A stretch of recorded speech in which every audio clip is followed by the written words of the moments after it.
recognized symbol of excellence for your entertainment.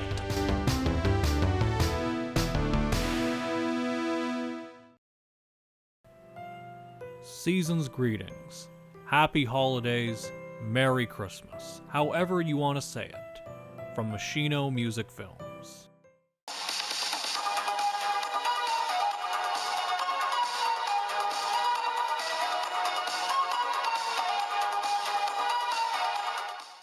Welcome to Machino Music, the show that puts the music in Machino music, with your host, me, Brett Strong. Today on Machino Music is part 2 of my 20 favorite progressive rock albums. This is the top 10, everybody. Good afternoon, everybody. My 20 favorite classic rock albums, that's what we're doing here today. Yes, progressive rock. What do you call this? Yeah, we did kind of done all my kind of favorite genres of music. We done, my favorite heavy metal album, my favorite punk album, my favorite new wave album, my favorite pop albums, my favorite just straight up classic rock albums. But what about progressive rock? Kind of a tricky genre to kind of describe because, kind of like it's these long songs. We're going to the whole album sides, just devoted to one song, get a lot of that. A lot of playing. And some of these may not be 100% progressive rock. Because like I said, it's kind of a tricky thing. Like, it has elements of all these different things. And everybody kind of was like, it was mainly the 60s and 70s. A lot of people were experimenting, sometimes with drugs. Come on, let's be real. So you kind of got all this kind of stuff going on. But we just call it progressive rock. It's the easiest thing to call it when they try to describe what this music is. So this is the top 10. Before we get into that, let's do a recap of 20 through 11.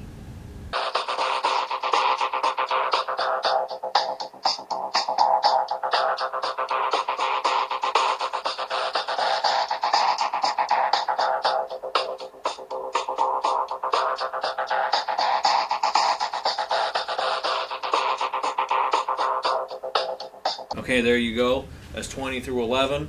Show me the Batmobile driving backwards.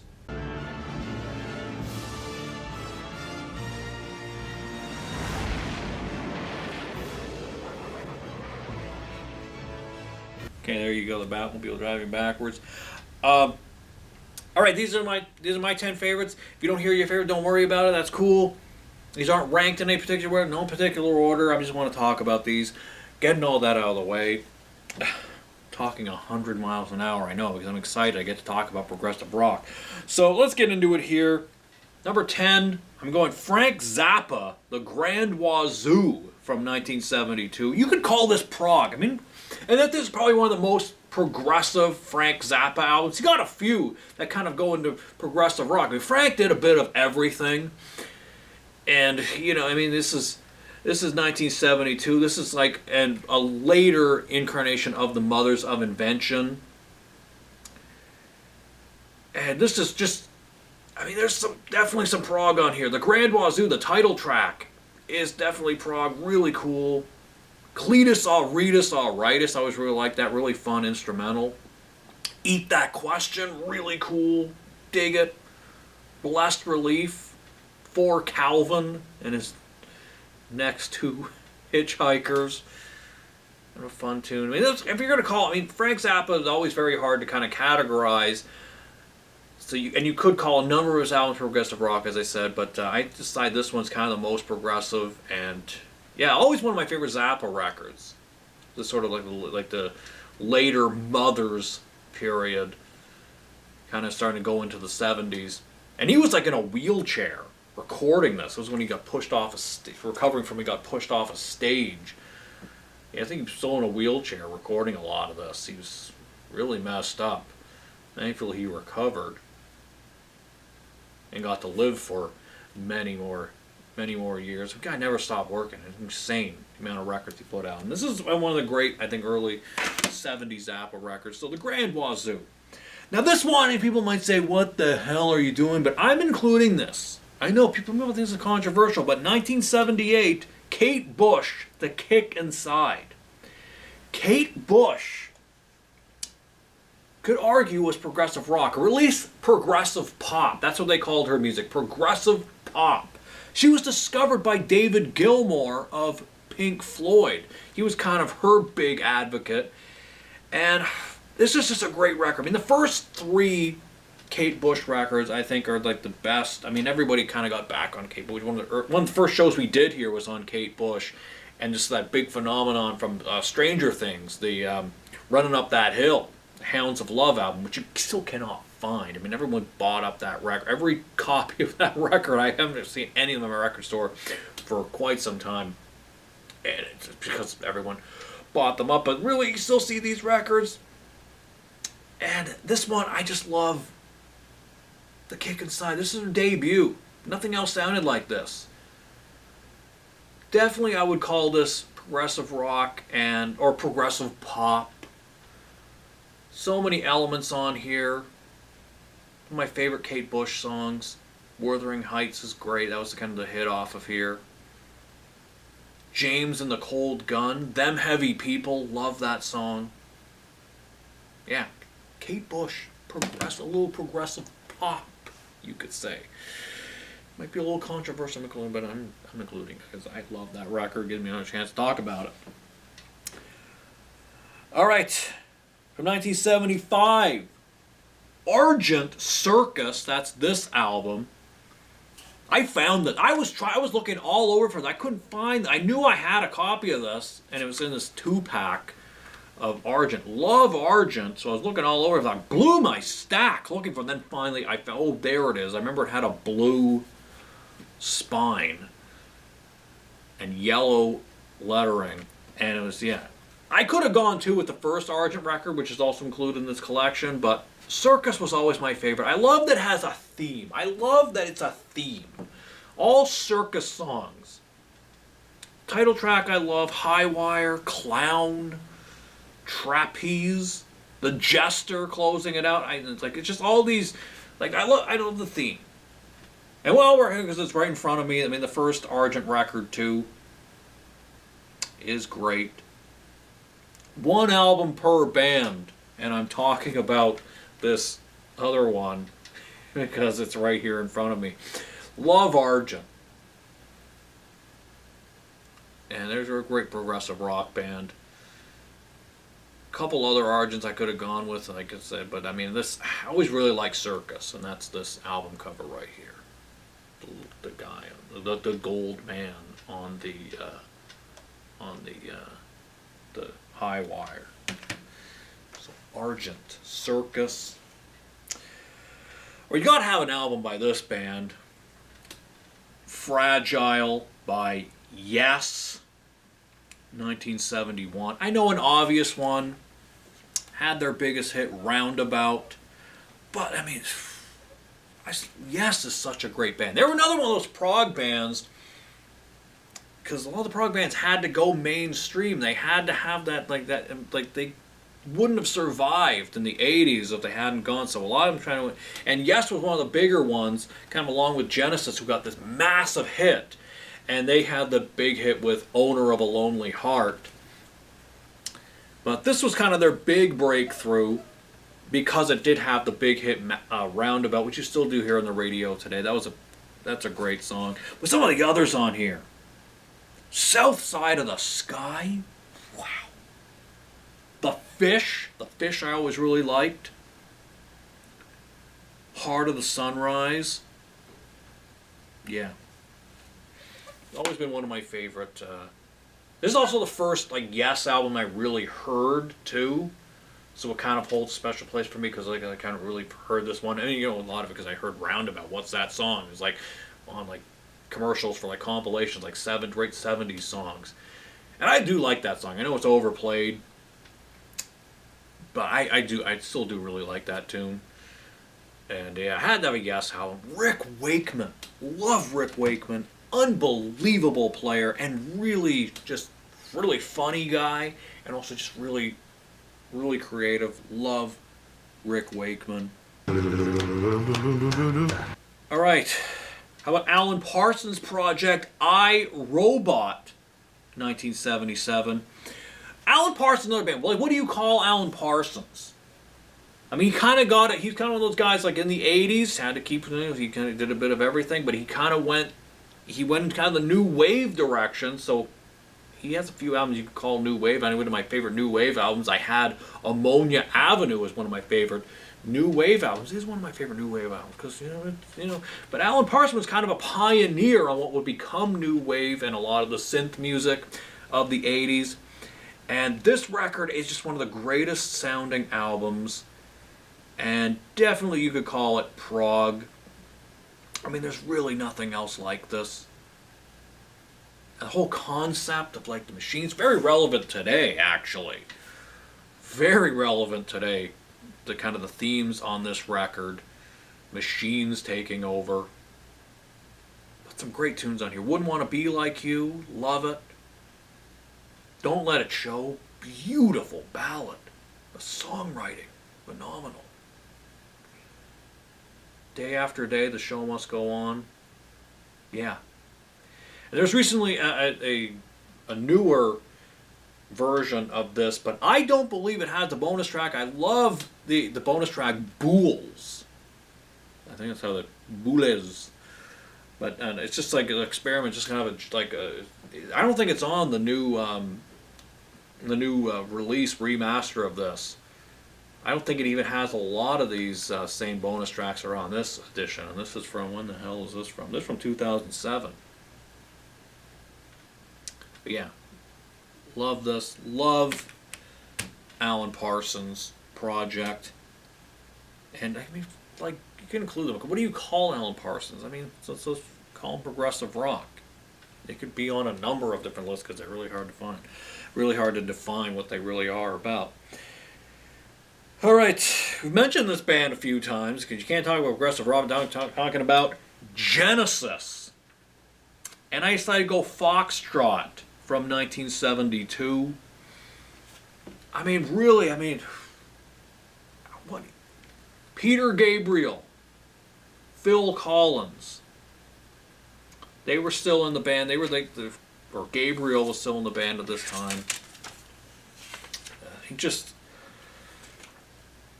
What a band Genesis was. Virtuoso players. I don't know why I just took out the booklet just to look through it, thumb through the book. See booklet for details. Well, that's what I did. I was seeing it for details.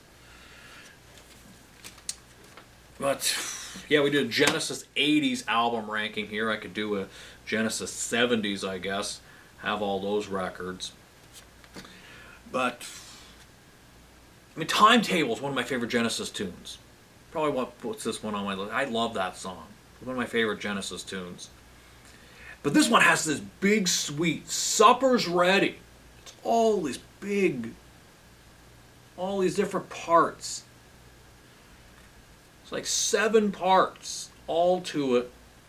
It's like a whole album side. Like if you got this on vinyl, that probably would have been the whole album.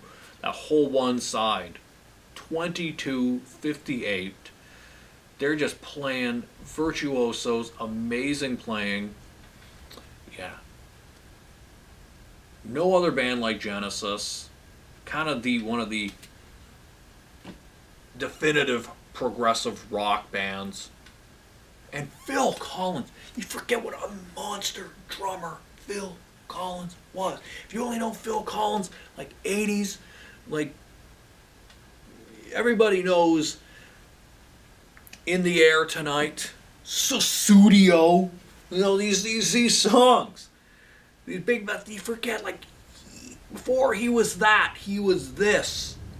Gabriel stayed interesting. I always like Peter Gabriel kind of stayed kind of in the progressive rock kind of thing. He kind of experimented a bit more, even kind of went new wave and did a little bit of everything. But this, I mean, hearing Phil Collins, monster drummer, some of the early, amazing playing on that record. So had to have, I decided to go Foxtrot. It's my Genesis album. All right, another definitive band, wearing the shirts. Pink Floyd, Dark Side of the Moon. I just recently picked up this particular copy of this album. Needed a good CD copy. I realized I didn't have a good CD copy of like any Pink Floyd actually, and I only saw Dark Side of the Moon, so I'm including it. It's just it's a classic album.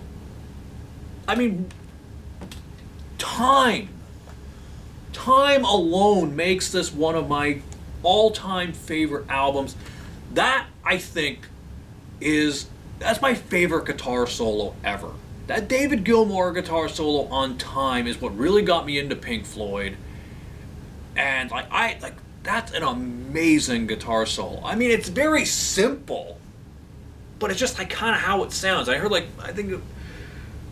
it said of David Gilmour, he could do more with one note than any other guitar player. Yeah, and that's kind of where, like, it's just what he's doing on that solo. I mean, that's what really got me into Pink Floyd. And there's some other great tunes on here. I mean, nothing else sounded like this. I mean, there's a reason why this is one of the biggest albums of all time.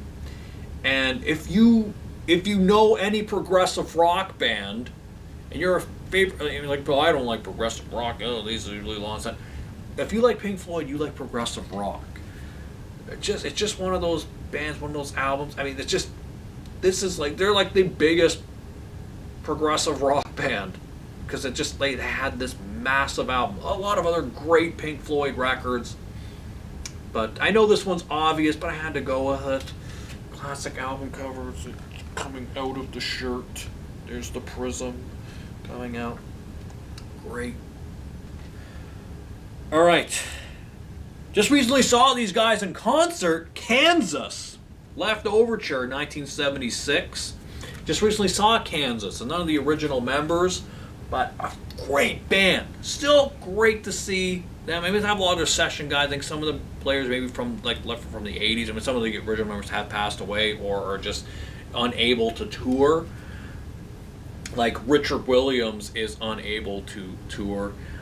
They haven't had their original singer. Ronnie Platt is phenomenal. He was really good. He still sounds. It sounds like the original. Still sounds like the original singer. Still sounds like the original band. But it's just. This is the big album. Again, this is kind of another really obvious one, but it's got my favorite Kansas song, so I think that's why it's on What's on My Mind. I love that song. I played that on my radio show. What's cool about Kansas is that you could they were kind of sort of like almost like a classic rock band or a hard rock band, even a heavy metal you could call them. Like I was on my radio show, I was playing a lot of heavy metal, and I put What's on My Mind kind of right in the middle of all these like heavy metal tunes. Fits right in because that is kind of a heavy metal song. Carry On Wayward Son, of course, big song. You still hear that one on the radio. Kind of the biggest hit off of here. Also, Dust in the Wind. That's not on this album. Garbage. But that's the other song everybody knows by Kansas, Dust in the Wind. It's in my brain. I'm looking at this album. It's not on this album. I should know that. I love this album. Just listened to it recently on my way to the concert. But yeah, the playing on here. The Wall. So good. Love The Wall. One of my favorite Kansas dudes. So good. This album ends with Magnum Opus, and it's just this big, it's like a big suite. You got a lot of these big suites on these progressive rock records. Wow, the playing on that goes through all these different points, and it's like, yeah. So I know this is the obvious Kansas record. Had one of their biggest hit. Carry On Wayward Son, which they keep to the very end of the show. A lot of people, especially it was a casino. People at casino shows, they go, oh, I remember this band. Like one song, two songs, especially Kansas. I want to hear Carry On Wayward Son. They keep it at the very end. See, they're smart. They do Dust in the Wind somewhere in the middle, but then, I still haven't heard Carry On Wayward Son. Come back for the encore, then you hear Carry On Wayward Son. They get you to stay. See, it's very smart. You don't put your hits. You don't front load the show with the hits, because then you do that, people get the hell out of there, because they want to go back to the tables, they want to go to the slot machines, whatever they want to do. Casino crowds are terrible. It's my little rant about casino crowds because it's really frustrating. I've been to shows where people just get the hell out of there. But Kansas, very smart. know how to put their set list together. And it's a great, great, great album. It's the playing, so good. Had to have that one. All right, we're in the top 2, everybody. Not that these are ranked, as I keep saying, but gotta hype it up because it is the final 2 of this list. And I hate to do this. I know this is obvious.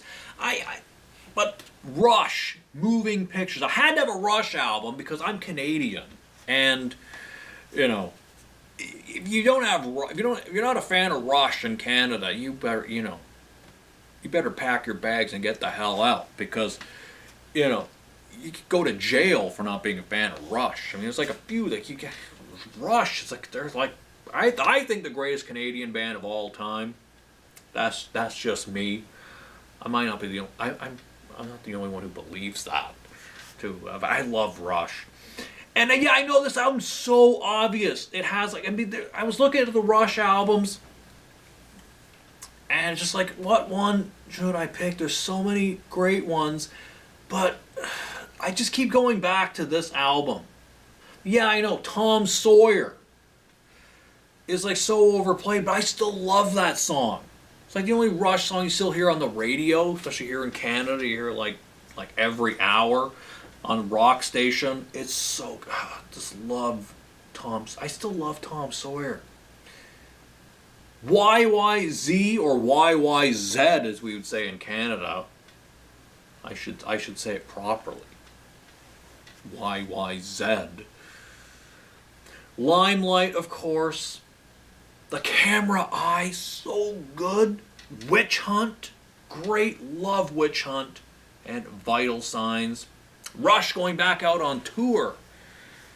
Geddy Lee and Alex Lifeson. They don't have Neil Peart. They have that girl, what's her name? Like Gertrude something? I don't know. I forgot her name. But she's phenomenal. She's great.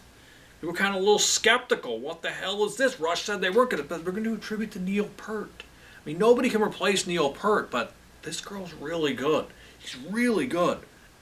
But just, yeah, this is a great record. Could have gone, this is hard. I could have gone with any Rush record, but I just decided to go with Moving Pictures. I know it's obvious, but it's just so good. Oh, but so my number 1. All right, this is number 1, everyone. I'm going Gentle Giant, The Power and the Glory. This is not one I could have gone with other Gentle Giant records, but I just had to go this album from 1974. Gentle Giant are a band nobody talks a ton about. I mean, they were one of those ones, they tried to adjust. They tried to keep going. They always did, like, different attempts to be a mainstream band. Never could do it. But this album, I could have gone Freehand. I almost swapped this out for Freehand like at the last minute, but no. Power and the Glory has so many of my favorite Gentle Giant songs on it. I love this album cover too. I love that it's a card. It's on both sides, but it's actually shaped like a card. I mean, nobody was doing it. It's like so cool. I just love everything. Some of my favorite. I mean, Valedictory is such a great song. Proclamation kicking it off. Yeah, this is just a phenomenal record. No other band like Gentle Giant. They're just so strange. And it's Cogs and Cogs is on this album. And who was doing these songs? Yeah. Cogs in Cogs. Yeah. There's Playing the Game. I get that song stuck in my head quite a lot. Yeah. So there you go.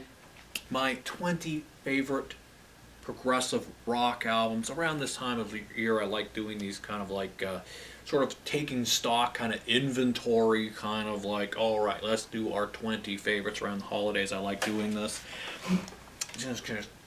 Okay, what do I got? What are really the favorites? And I think I've done like all the big genres I wanted to do. Still do figure it out. I got a whole year to figure it out. If I'm able soon doing this show, everybody.